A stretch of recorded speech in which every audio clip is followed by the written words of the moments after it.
За сравнение, това е видеото на миглите ми преди да използваме извивачката. Да, наистина не са извити.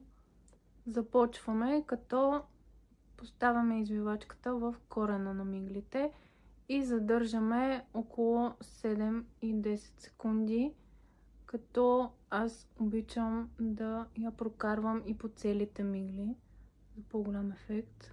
Виждам, че сега си с спирала. Задължително ли трябва да имаш спирала?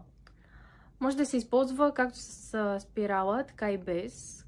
Като е без спирала, ефектът е по-естествен, а с спирала сами може да забележите, че ефектът е доста голям.